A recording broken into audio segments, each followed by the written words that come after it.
Now there's another reason why high self-esteem is vital in selling, and it's simply this, is that there are two major obstacles to closing any sale, and they are both psychological obstacles. Once we've dealt with the material obstacles, the psychological obstacles are the major blocks, and they are these. First of all is the fear of failure. The fear of failure, which is a deep, ingrown, subconscious fear that we all have, the fear of failure in the mind of the customer or the prospect is the greatest single obstacle to purchasing. In other words, the fear that they may be paying too much, the fear they may be buying the wrong product, the fear they may be making a mistake, the fear they may be criticized, the fear that they will be disappointed with the product once they get it, the fear that the service will not be sufficient to sustain the product. The fear of making a mistake, of failing, holds people back more than any other single fear in life. Every one of us has bought something that didn't work out. Every one of us has bought hundreds of things over the course of our adult lifetimes that didn't work out. So we have an inbred, conditioned resistance to buying things because of the possibility they might not work out. We know that that is the case. We also know that the second major fear or obstacle to selling is the fear of rejection on the part of the salesperson. The fear of rejection on the part of the salesperson is the fear that the other person might say no. Now, since 80% of all sales calls end in a no, because people simply do not need the product, do not want it, cannot use it, cannot afford it, or some other reason, if we're in sales and we fear rejection, we've picked an interesting way to make a living. Isn't that true? Because we're going to get a lot of rejection. As a matter of fact, most people cannot stand the rejection that they get in selling. In any sales field, we find that there's 1/3 of the people in that field are coming into it new each year, 1/3 are leaving each year, and only 1/3 stay. There's tremendous turnover in sales, and the greatest dropout in any sales profession is the first 90 days.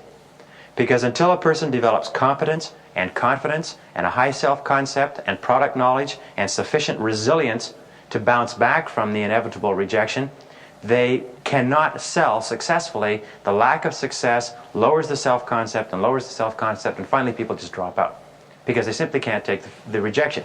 If there were not for the fear of rejection, we would all be terrific salespeople. If not for the fear of rejection, we'd be outstanding salespeople. As a matter of fact, a study at Columbia University a few years ago concluded that the average salesperson sells approximately 1.5 hours per day, and that the average sales call is not made before 11 a.m. in the morning.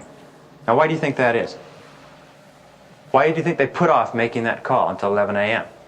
Well, of course, fear of rejection. Exactly, they fear rejection. And I can prove that this is true. It's very simple. Imagine that your company had hired a marketing research firm, and this marketing research firm had developed a very, very sophisticated way of identifying ideal prospects.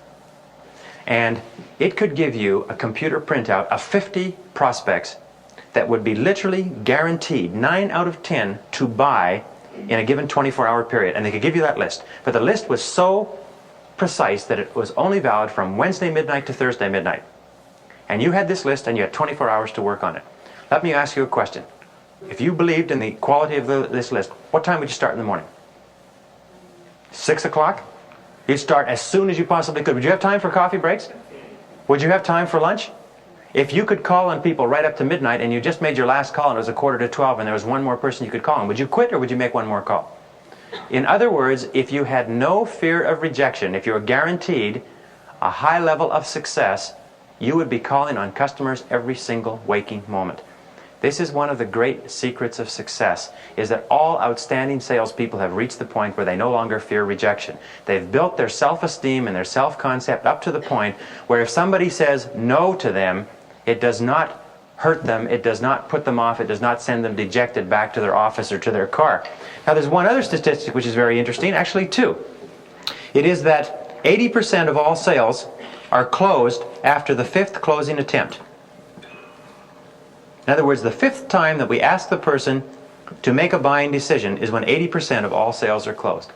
Again, in a recent study, they found that 48% of all sales calls ended without the salesperson trying to close once. Do you know what we do? We go in and we very enthusiastically tell the person what our product or service is, and we show them our information, we dazzle them with our literature and our footwork, and then we, when the person has been completely overwhelmed with our charm and our enthusiasm and our verbal agility, we then take a deep breath and we sit back and we say, well, what do you think? Isn't that right? Well, what do you think? And you know what they say? Well, I'd like to think it over. I'd like to talk it over with my boss, husband, cousin, uncle, brother, sister, partner, board of directors, banker, accountant, whatever it happens to be. Could you call back on me later? One of the great secrets of success in sales is to understand that people don't think it over. And the instant you walk out of that door, they have forgotten you ever lived. Have you ever gone back to see a person a week later after you thought you had a fantastic conversation and they were thinking it over? Now we go out and we have the vanity to believe that this person goes home and for 24 hours a day he just thinks about our product. He just turns it over in his mind. He talks it over with everybody, and he goes to sleep at night. The last thing he thinks about is our product. When he wakes up, we walk back in on him a week later and we know that by this time he is so keen to see us and to buy our product, and he can't even remember our name. He doesn't remember who we are or what we sell or anything. You ever had this happen? You left all your best information there? People don't think it over. When they say to you, let me think it over, what you have done is you just simply ended the interview, and you've, if you like, ended your possibility of